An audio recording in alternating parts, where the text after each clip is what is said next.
Lord, we look to the hills, what's coming by our help. Praise you, Lord, for your mercy and love.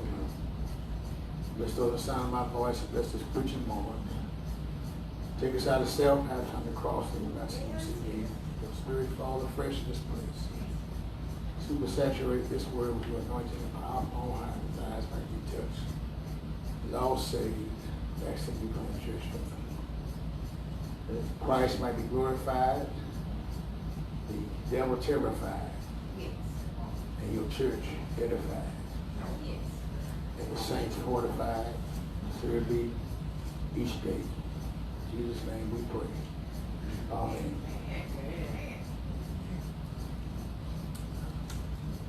I'm told that, before I take my text, the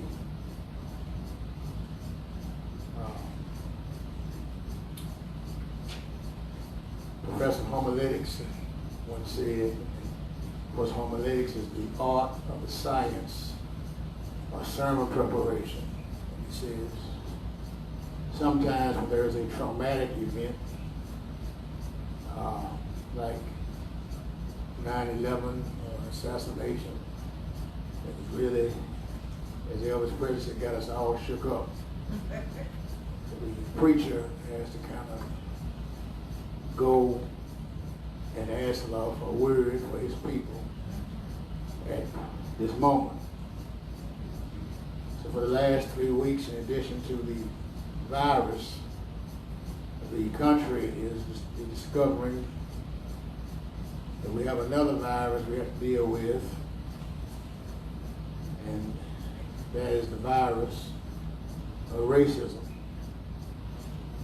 Racism has not left this country, just mutated, changed with the time. You have Jim Crow, but now you got James Crow. It's more subtle and more sneaky, so to speak. Stealth. It's like carbon monoxide. You don't see it, you take it out, but you know it's deadly by its effect. St. Paul tells us that the things in Scripture, especially the Old Testament, were written for our benefit to see how our faith, how God's power in light of the Christ event can help us to cope.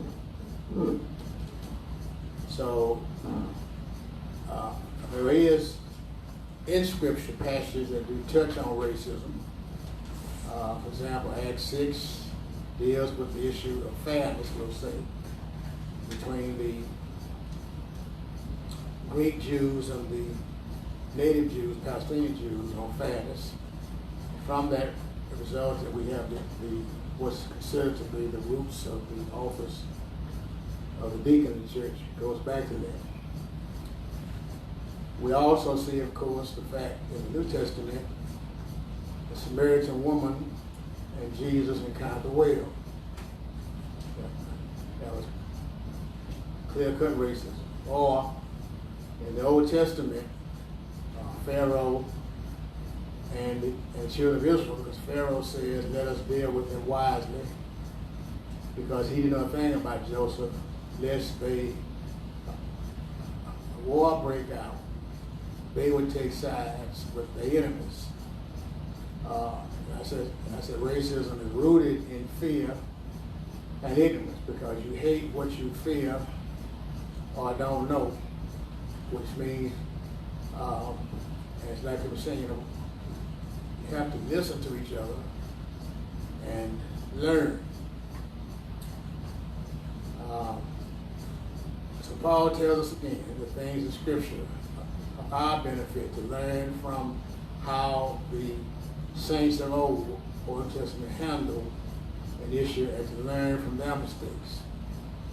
So there is a passage in the Old Testament, in the book of Jonah, that speaks to the issue of prejudice and bias, and to a point, race.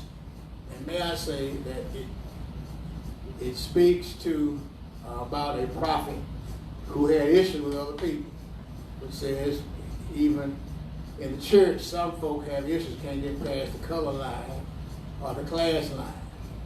Amen. And so I want to uplift the book of Jonah, chapter 1, verses 1 through 3.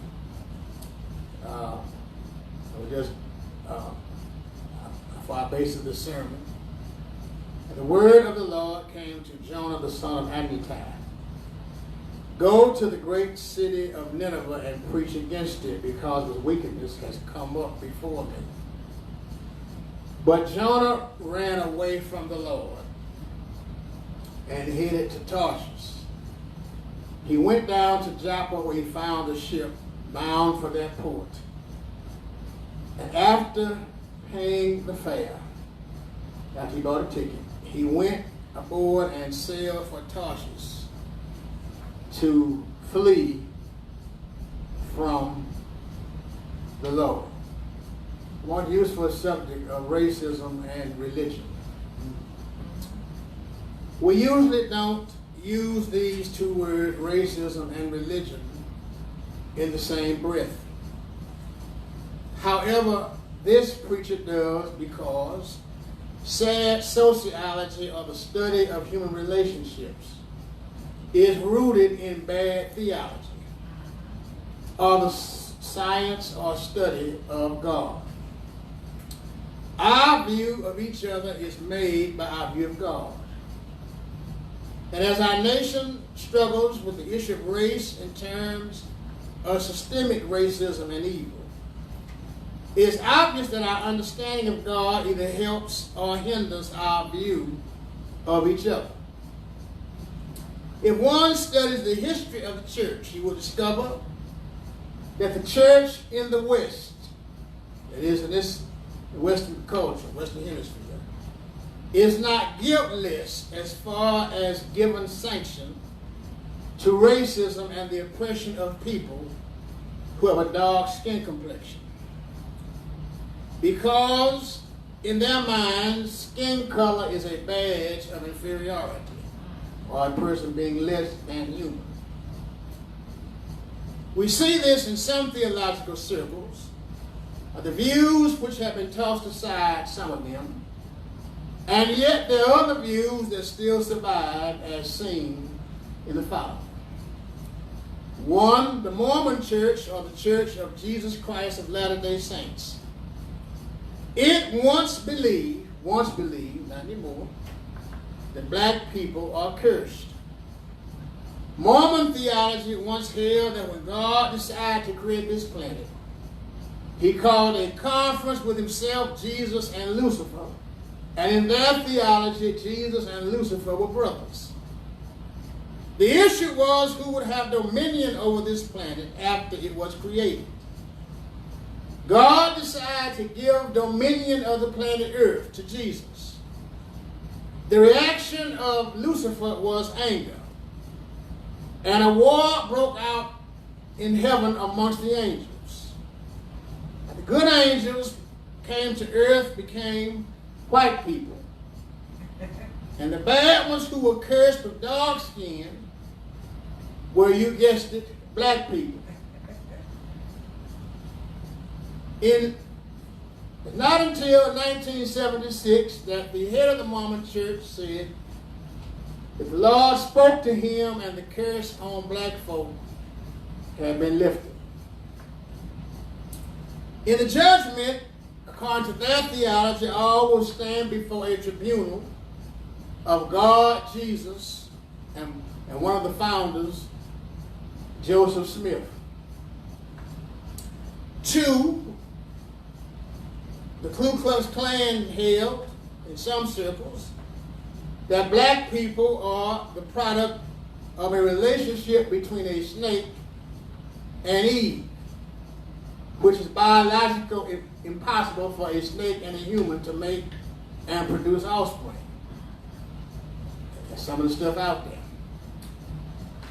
Three, blacks were enslaved and was justified by saying, and the church taught this for a while, that as far as black folk were concerned, salvation only applied to the soul or spirit, but not the body. So in other words, when a slave was converted to Christianity, it was interpreted in their mind that freedom meant just liberation of the spirit and not the body. It was still seen as property. The Protestant ethic held that since European people were prospering, they were blessed. And enjoying such prosperity in their minds often meant superiority over people of a different race. And then the fourth idea was that there are those in the church who taught that blacks were cursed by Noah in the book of Genesis after discovering Ham had seen him naked, or that our skin color was the actual mark of Cain placed on him by God after he murdered Abel. So no matter which argument you accepted, that view meant that blacks were sentenced to an inferior status beneath whites for time immortal, because it's rooted again in some wrong theology. Since God made all of us from one blood, it would suggest that all are precious in his sight. And to hold one race superior over another is a form of insanity. Yes, corporate insanity. To say that one group is in a perpetual state of inferiority is to embrace devolution, because one cannot be a Christian and embrace evolution. But to say that blacks are inferior is to imply that God did not make man on the sixth day completely, but in the process he must have taken leftovers to make another race. Y'all got that? So racism and religion should not come forth from the same mouth, and that is sad. Among the places where we see racism influencing religion is in the book of Jonah, the prophet. Jonah is told to go to Nineveh, the capital of the Assyrian Empire. And knowing how cruel the Assyrian Empire was, and believing they did not deserve God's grace and mercy, he boards a ship bound for Tarsus on the western edge, or the most western edge of the Mediterranean Sea near Spain. I also said when you study Genesis 9 and 10, you will discover that the Assyrians, along with the Babylonians, were people of color, because that lineage goes back to Ham. So Jonah goes to the bottom of the ship and goes to sleep. But the book says, the Bible says, God sent a terrible storm on the ship. And the sailors were afraid, and each cried out to his own God. So they threw the cargo over into the sea to lighten the ship. But the storm got more intense. But Jonah had gone below deck where he lay down and fell asleep. Sensing this storm was not a natural order, the captain went down to him and said, "How can you sleep? Get up and call on your God. Maybe he will take notice of us that we do not perish." Here we see something profound. Often those who have no church connection are more discerning than those who profess to walk with the Lord. They discerned something was up that was supernatural, beyond the ordinary. Then the sailors said to each other, "Come, let us cast lots to find out who's responsible for this calamity." And they cast lots, and the lot fell on Jonah. So they asked us, "Tell us, who is responsible for making all this trouble? What kind of work do you do? Where do you come from? Where's your country? From what people are you?" And Jonah, as we said, fessed up. "I am Hebrew. I worship the Lord, the God of heaven, who made the sea and the dry land." And this terrified them, and they asked, "What have you done?" They knew he was running from the Lord because he had already told them. He told them, "I'm trying to get away from my God." Because you see, the idea was, if, in some circles, if you left the location, you also left the domination or the dominion of that God. So he felt by leaving Israel, he's going to leave God behind. Not so. The sea was getting rougher and rougher, so they asked him, what should we do with you to make the sea calm down for us? And he said, and he admitted he's part of the problem. Pick me up and throw me into the sea, and it will become calm. It's my fault that this great storm has come upon you. Give him credit. Instead, the men did their best to row back to land, but they could not, because the sea grew wilder and wilder. The storm got more turbulent and turbulent. And so even because the storm was rooted in Jonah's disobedience. And see, when you disobey God, eventually you're going to run into a storm of some sort. Hello? Yes. And so, he said, and God even got the glory. Because they cried to the Lord and prayed, Lord, do not let us die for this man's life. Don't hold us accountable for killing this man. For you, Lord, have done what you pleased. And at this, the men greatly feared the Lord and offered sacrifice to the Lord and made vows to him. So in other words, even through that disaster, that catastrophe, God still got glory and still wants some folk over to him. Now the Lord, so once he hit the water, the sea calmed down. But even in judgment, God is merciful.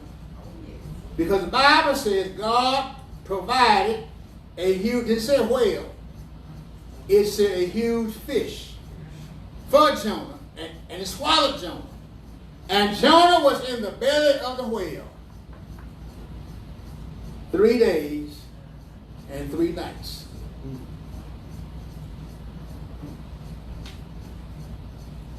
The belly of the fish became a chapel for Jonah.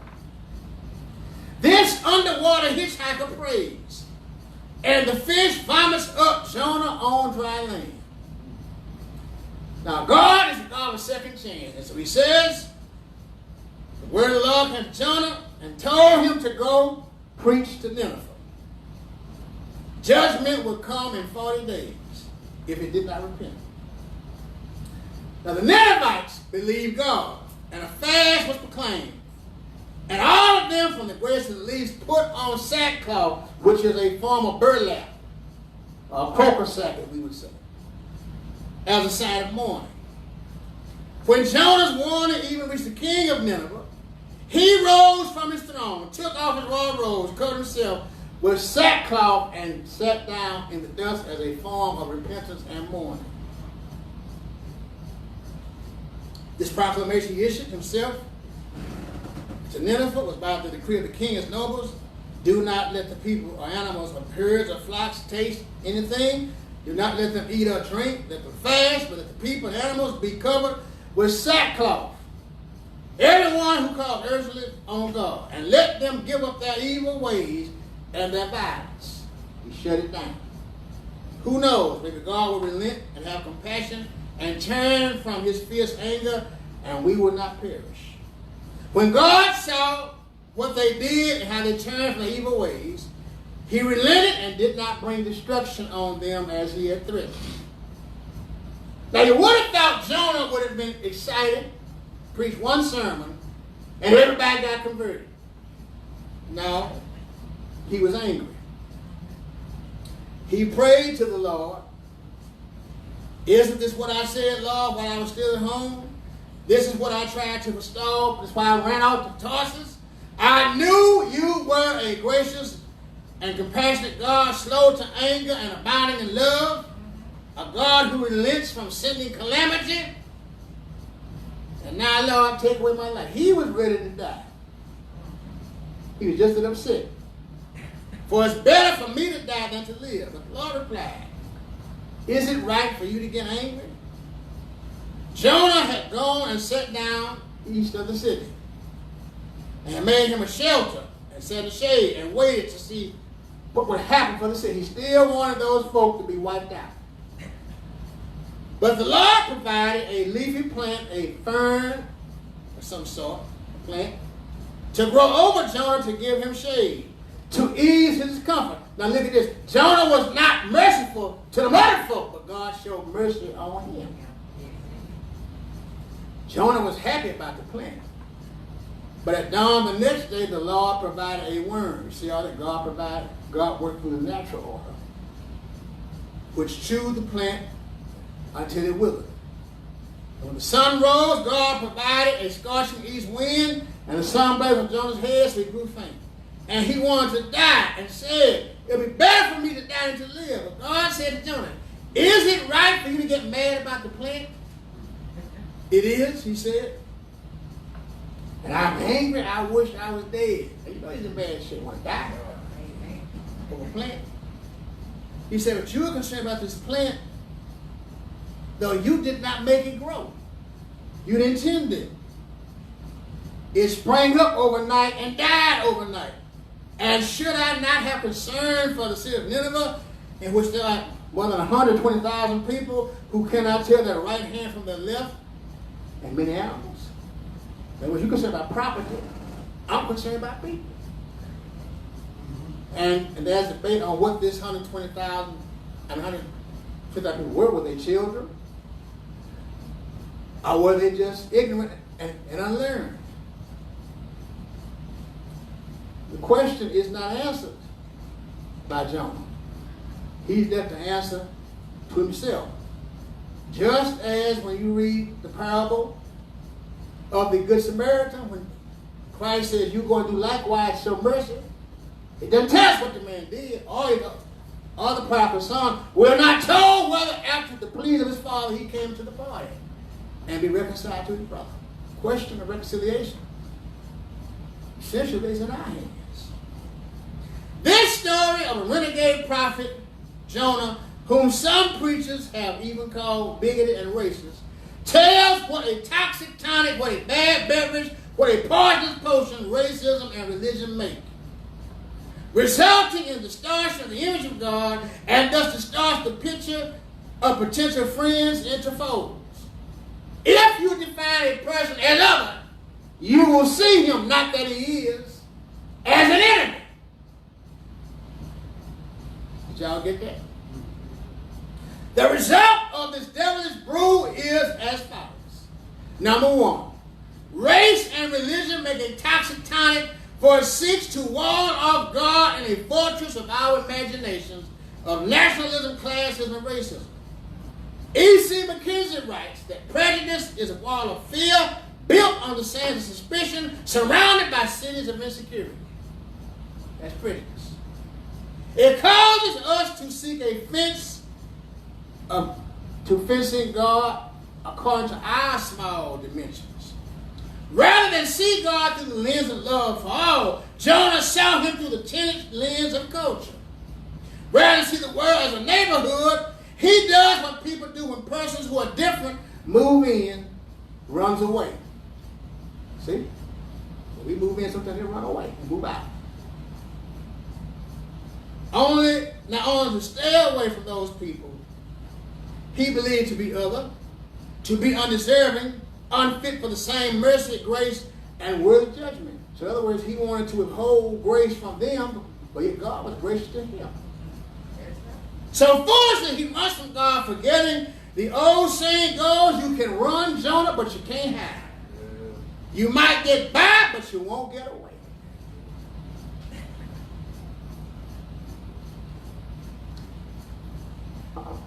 What is the test of good religion? Is it rituals? No. Routine? No. Come to church and the same thing Sunday.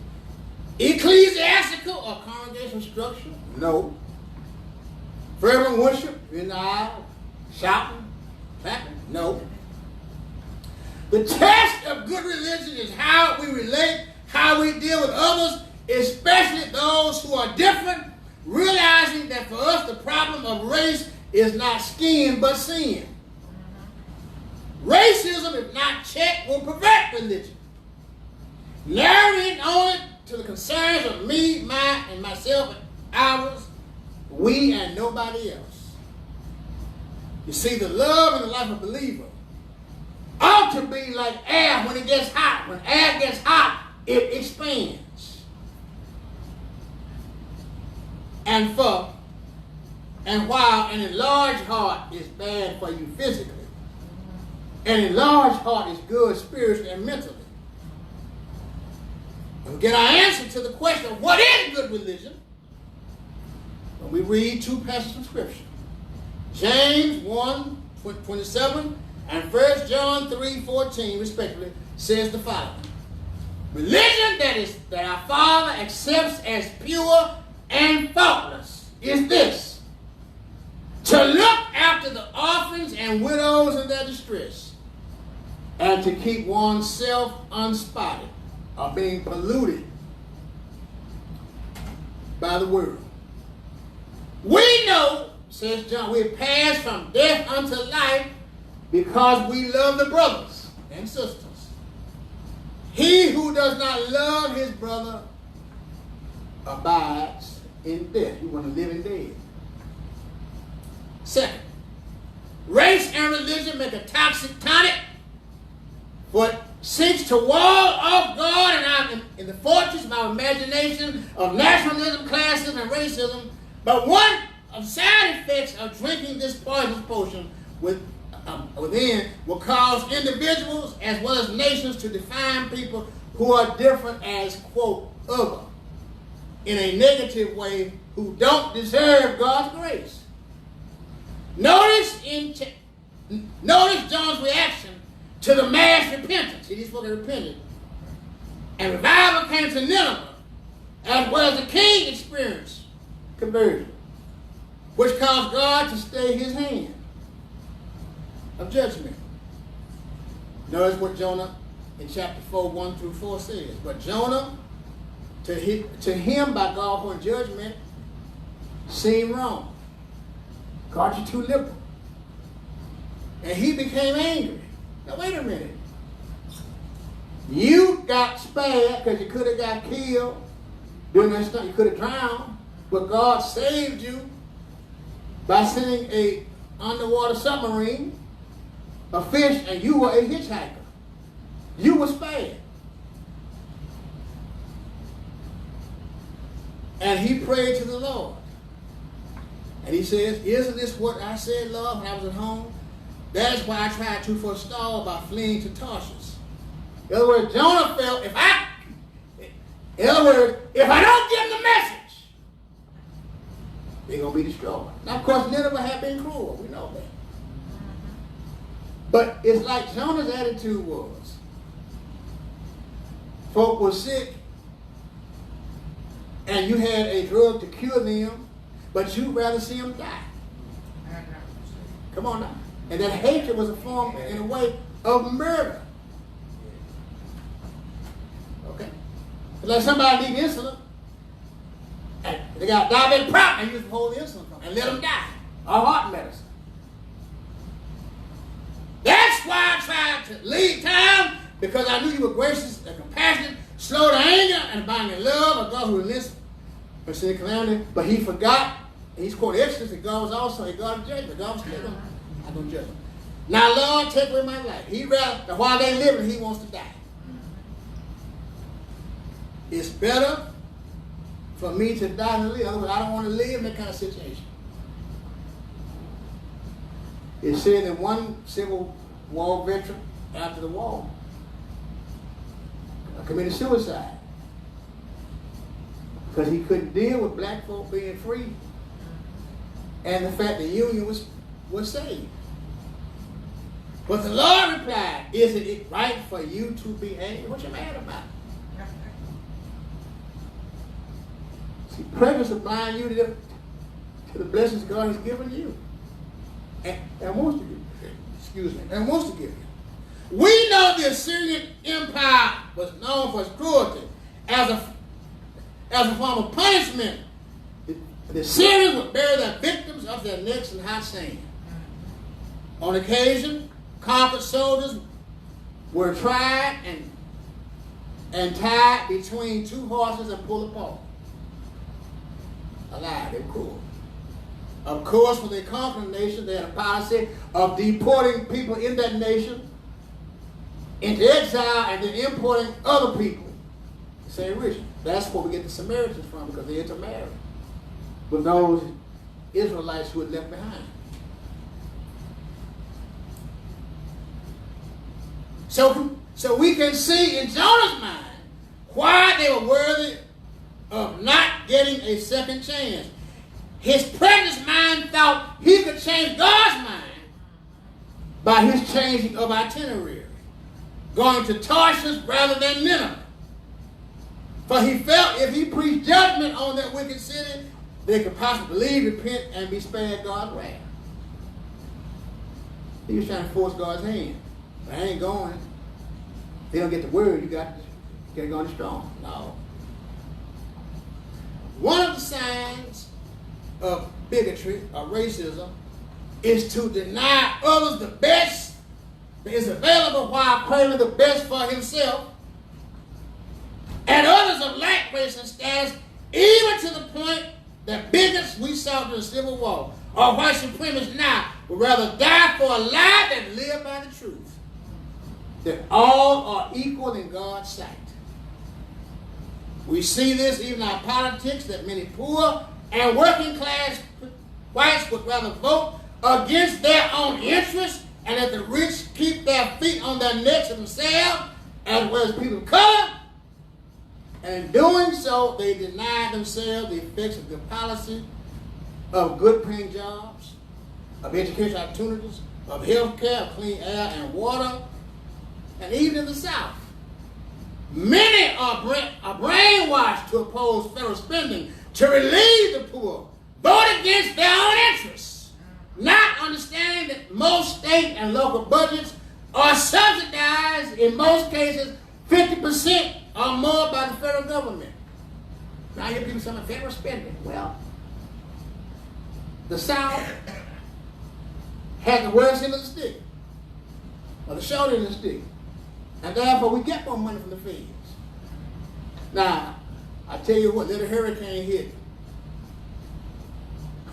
we'll have our hands open. Or let a disaster hit. Come on now. And they send money, we ain't going to turn it down, so what you crying about? Prejudice denies others what self desires in terms of the ultimate expense of oneself. Losing the battle to keep others down, he ends up going down or staying down, or at worst being destroyed. Case in point, Exodus 15:5-9, where Pharaoh decides to go back and re-enslave the Israelites.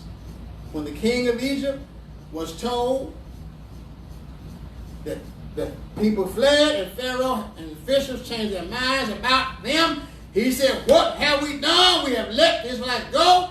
We've lost their service. What do we do that for? Lord have mercy. So he had his chariot made ready and took his army with him, 600 of the best chariots, along with all the other chariots of Egypt, with oxen all over them. And the Lord hardened Pharaoh's heart. So he pursued the Israelites who were marching out boldly. The Egyptians, all Pharaoh's horse and chariots, horsemen, and troops pursued the Israelites, overtook them as they camped by the sea, near Pi-Hahiroth, opposite Baal-Zephon. But as Paul Harvey says, the great commentator, would say, we know the rest of the story. And that's why Aretha Franklin can sing, oh Mary, don't you weep, and oh Martha, don't you mourn, because Pharaoh's army got drowned. Pharaoh was so blind by prejudice, wouldn't let go. He ended up getting destroyed himself along with his army. Keep in mind, Christ taught us that neighborliness goes beyond race, nationality, political boundaries, gender, and so forth. Think about the answer Jesus gave when asked, what's the greatest commandment? As well as the response the lawyer gave at the beginning and conclusion of the Good Samaritan in Luke 10, 25, 28, and 36 through 37. On one occasion, an expert of the law stood to test Jesus. Teacher, he asked, what must I do to inherit eternal life? The answer, love the Lord your God with all your heart, your soul, all your strength, all your mind, and love your neighbor as yourself. Jesus said, If you answer correctly, do this, you'll live. But then the lawyer comes back and says, who is my neighbor? And then Jesus tells the Good Samaritan. And then Jesus asked him, which do you think was a neighbor to the man who fell among robbers? And the expert didn't say the Samaritan, he just said praise. He said he wanted to show mercy. He would not give that Samaritan identity. Third, race and religion make a toxic tonic that will seek to wall off God and fortress by imagination of nationalism and racism. Not only is one of the side effects of drinking this poisonous potion within will cause people and nations to define people as other, but in a negative way, it puts property over people. It puts property over people. Notice the conversation God and Jonah have in chapter 4, 6 through 11. The Lord provided a leafy plant, a vine, whatever, to grow up over Jonah, to give him shade, to ease his discomfort. Now again, here's this man, some mercy to his enemies, and God in his mercy gives him mercy by making him comfort some. He was excited about that. I could chill. But the next day, God provided a worm that chewed the plant so that it withered. And when the sun rose, God provided a hot east wind, and sun blazed up on his head so that he grew faint. And Jonah wanted to die. This man sure enough had a death wish, didn't he? And said, it's better for me to die than to live. Come on, Jonah. And the Lord said, Jonah, is it right for you to be angry about the plant? It is. And I'm so angry I wish I were dead. Wait a minute, I will plant. But the Lord said, you are concerned about a plant, though you did not tend it or make it grow. It sprang overnight and died overnight. And should I not have concern over Nineveh, the great city, in which there are more than 120,000 people who cannot tell their right from their left, and also many animals? In other words, Jonah, you're concerned about property, your own comfort, but you don't care about folks who risk dying and going to hell. Corrupt economies, I want y'all to get this, and racism go hand in hand. In fact, race and economics are married and have birthed some children that are deadly of systemic evil, of a corrupt judicial system, a polluted political system, miseducation or no education for the poor, inadequate health care, corporate greed, joblessness among the poor, that even when they work, they're often overworked and underpaid. Y'all don't hear me. As well as after food share. In other words, you can't pay folk a minimum wage to live decently. And $7 an hour will hardly buy you a box of chicken and Southern Classic. Take it from me. Amen. Come on, y'all know I'm right. Amen. Or a hamburger at McDonald's. That's right. Or a Whopper meal at Burger King. But yet we got carpet grease so you can buy yachts you don't have to have. Come on. Just be fair. I told somebody the other day, the Bible teaches not free economics, but fair economics. But it works for everybody. That's why you have the idea of gleaning. God said, now, we're not going to spoon feed the people poor, but you leave something for them to go pick up for themselves. It's a balance. Or you leave the corners for them. It's if they don't take it all. This toxic brew, because people have become secondary property, even to the point that those in power view the less fortunate as statistics, not souls, tools, not total masses of suffering. And the mass of suffering is treated a little better than slaves. Now, recently you may have heard that HBO Max decided to cease airing that American classic film Gone with the Wind because of the racist images of black people. Well, I'll tell you this, the book, and I read the book in high school, is better than the movie, and you're going to deal with racists The book is very racist because it mentions the Klan, it mentions the N-word. But Margaret Mitchell wrote the book based on stories she heard from her grandparents about Civil War in Atlanta. But a lot of folks don't know about Margaret Mitchell. Behind the scenes, she sent money to black students at Morehouse College to Dr. Benjamin Mays. So she had a liberal streak. And all those characters in the book are based on friends and relatives that she knew. In fact, her mother died while she was overseas. Okay? In fact, she had some bad marriages. But when you look at the movie, it's some things in there that folk need to learn.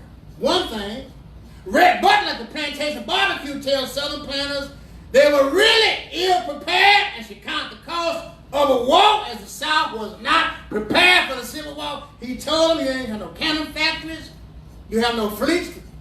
The North will bottle you up and starve you to death. And he also was disgusted that the South wasted men and money to fight a dying cause of slavery. He says that in the movie. And the movie also says this, before I get to the slave part. The way to handle hard times is seen in how Scarlett and O'Hara and Melanie Hamilton deal with them. Scarlett schemes to survive by hook or crook. But Melanie holds on to certain values of honesty and compassion. Melanie does not lose a sense of what's right. And at the end, Scarlett realizes it's too late because for at least 10 to 15 years, she had been chasing Ashley Wilkes, who really loved Melanie, not her, and finally realized she loves Rhett, but Rhett leaves. It says sometime in life you can waste your time pursuing stuff that is not good for you and ain't that. It ain't real. That's some good thoughts. But when we look at slavery, that's what I want to get to. Slavery pictures the fact that oppression not only sees oppressed people as property have no rights or dignity. That's the movie true. Slaves become the extension of their oppressors and even care more about the oppressors than they themselves. And when you look at Mammy, Hattie McDaniel, she's always concerned about the O'Hara's more so than she is about herself. She gets upset when Ellen O'Hara, Scarlett's mother, goes down and takes care of the white trash scatter. Family. Then she runs off newly free slave on the sidewalk to make room for Miss Schuyler. Then she tells the Union officer, "Don't you doubt Miss Millie. She defended a white woman." Come on, damn it. The slaves argue about who's going to holler quitting time on the plantation. Terrible. I the four. But you're both slaves. It don't make a difference what time quitting time means. I know that's right. Come on. You're an extension to the master. But then there's one scene that's poignant. During the scene of Atlanta, those men, one slave named Big Sam that plays in Three Stooges too, when he stopped by Scarlett, I wrote my mama, and where y'all going? She said, we're going to dig trenches for the white boys, and we're going to fight for the South. He got a big smile on his face knowing that they fight to keep you in bondage. But here's the poignant scene here. They singing, "Go down Moses." That would tell me you must have seen God in the hand of water set you free. To relegate any of God's children as being other is sinful and an affront to the gospel of our Christ.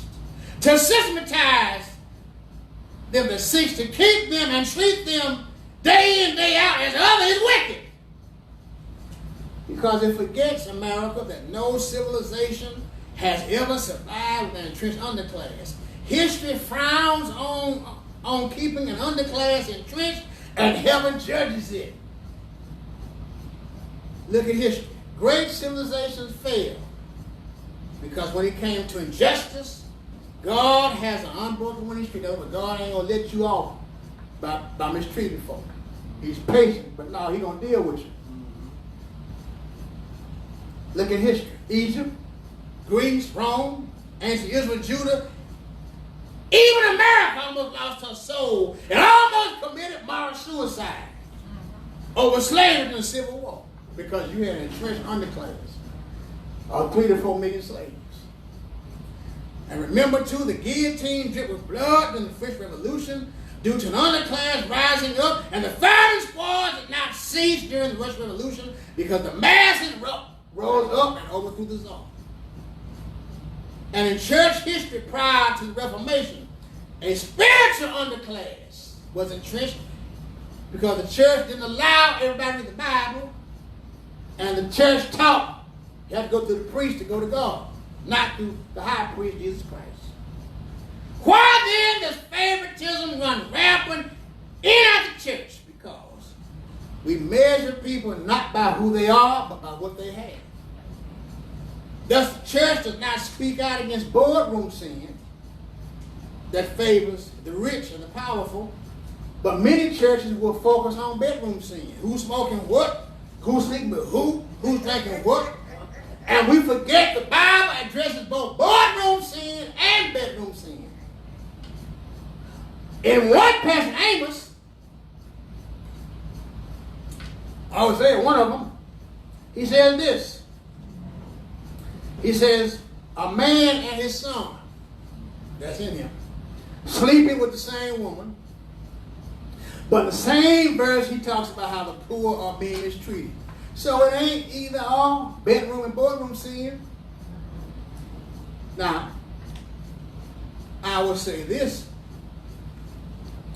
Bedroom sin is, while it's wrong, is less, in its effect, put it that way, is less devastating than boardroom. Why? You infect more people. If your pastor, which I ain't going to do, prayers enough to get DUI, get a ticket, get to jail, that's on me and the law. It's going to embarrass y'all. I wouldn't do that. Or, I smoke in a joint, get arrested. You ain't hear that because I don't smoke. Or I get caught with a woman. See, caught.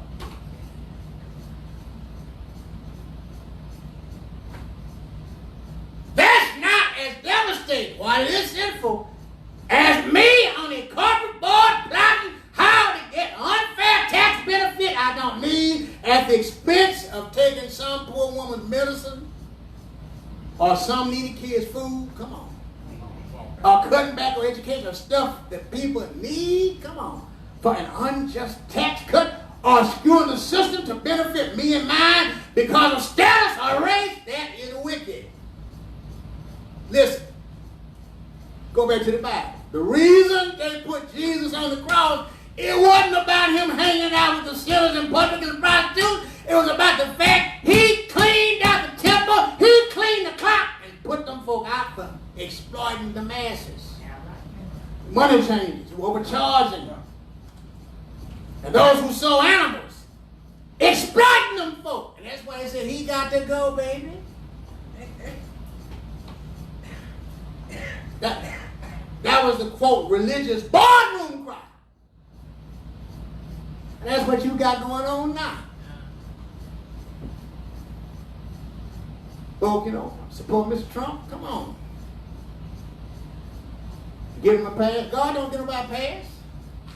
And the church has no business not speaking out against him, but he's wrong. He ain't Jesus.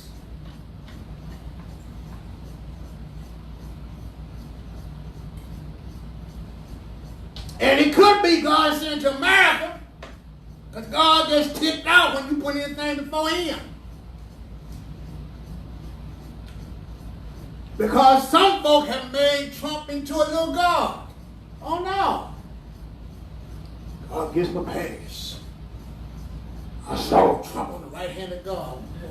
What you been drinking, sugar? That ain't in the book. What you been smoking, honey? That ain't in the book. sitting at the right hand of God. That's Jesus Christ. And I want sometimes to get a sign so bad that these Trump riders, and they say a word said, Christ, not Trump, is Lord. You lost your mind. You're going to make him, I saw, and Paula White, I saw Trump on the riding a horse with Jesus doing Armageddon. That ain't in the book. It said when he comes, come on, you check. He's going to be all by himself. All by himself. Because it could be as wicked as he is, in the presence of holiness, Trump might get burned up instantly. Because the wicked can't stand his presence. Make him our God. Shh. What you been drinking? I saw him at the right hand. No. People who bigoted will put property over people. That's what slavery was about. What we say is property. And the South would not let go of $5 billion worth of property in their minds. Now, as men, we sell for about $2,000. That we would see as breeders, animals. When you look at Scripture again, Luke 14, 4 through 6, and James 2, 1 through 10, respectively, says this. James says, or rather John says, Luke says, pardon me. Luke says when he healed this man on the Sabbath, I believe, he took hold of the man, healed him, and sent him on his way.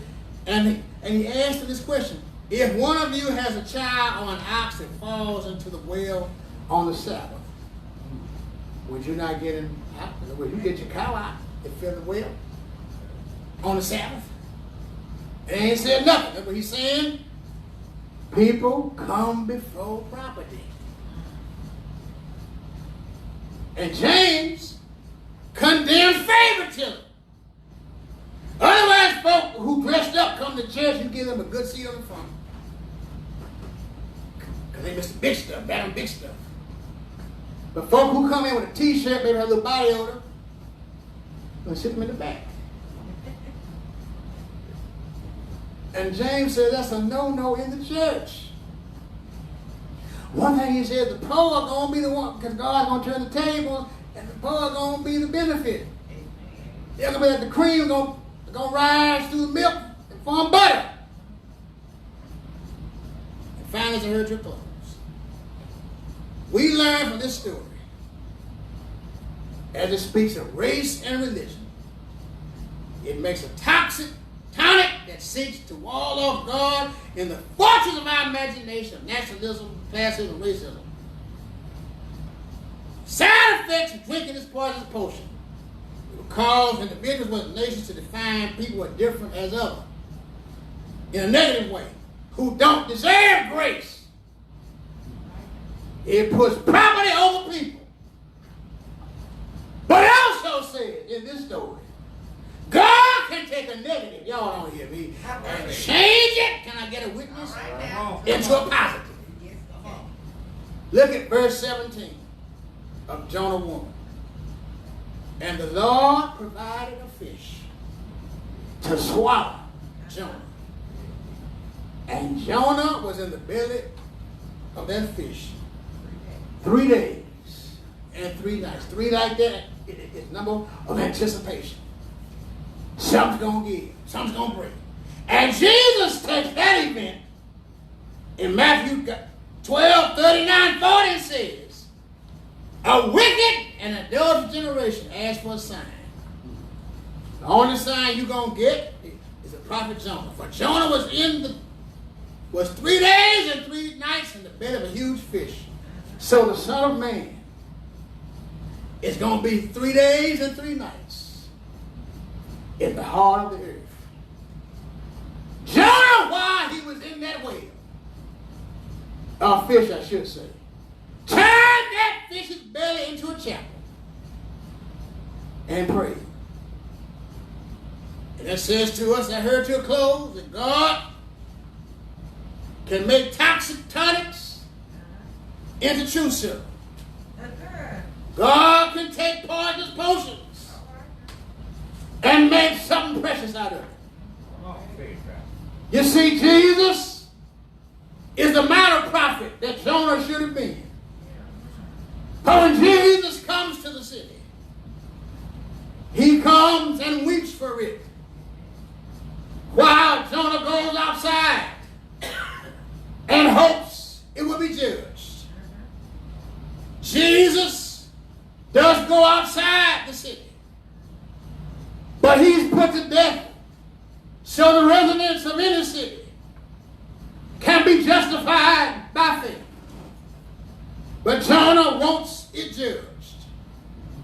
Jesus died to secure us access to God's grace. But Jonah is blinded by bigotry and feels that only his people are worthy of God's grace. On the sign of Jonah staying in a hotel suite in a fish's belly for 3 days and 3 nights speaks that sometimes, can I get a witness? God will send you to the University of Hard Knocks for your disobedience. And graduation will always occur because in your distress you'll make a chapel somewhere. And you'll learn to worship that we might be equipped for the work we're going to do. In other words, I'm saying, can I get a witness? That sometimes if you don't learn your lesson the first time, God's not going to do what they used to do, is pass you on condition. He'll make you stay right there until you learn your lesson. And then, can I get a witness? I'm preaching it out. He will clean you up and pick you up and use you in the service. So God determines our journey because we have to endure the negative as well as the positive. But you see, it's just like you're battery in your car. The negative does not have any fire. But if you hook up to the positive, can I get a witness? You will get a spark. So God then has moments like that, that he'll get us fired up and give us another chance in his service and learn to tell the world what Jonah learns when he says, when it's all said and done, he prays in the belly of the fish, in the fish chapel. He says, salvation is from the Lord. So as I close, my brothers and sisters, remember that whatever you have, whatever you need, whatever you want, it comes from the Lord. Oh, my brothers and sisters, it flows not from your job, doesn't flow from your good looks, doesn't flow from who you are, doesn't flow from your bank account, but it comes from the hand of the Lord. If you need some love, it's from the Lord. If you need some joy, it's from the Lord. If you need some peace, it's from the Lord. If you need hope, it's from the Lord. If you need grace, it's from the Lord. If you need healing, it's from the Lord. If you need liberation, it's from the Lord. If you need a miracle, it's from the Lord. If you need deliverance, it's from the Lord. If you need money, it's from the Lord. If you need shelter and storm, it's from the Lord. If you need victory, it's from the Lord. Again, I tell you, whatever you need, whatever you want, and whenever you need it, it all comes back from the Lord. You all know him for yourself because they stretched him high and they hung him wide. He died, but he would not stay dead for early Sunday morning. He got up with all power in his hand. Beloveds, God is calling. Calling St. Paul. He's given us the ministry of reconciliation. And we can't get the word together if the church is not together.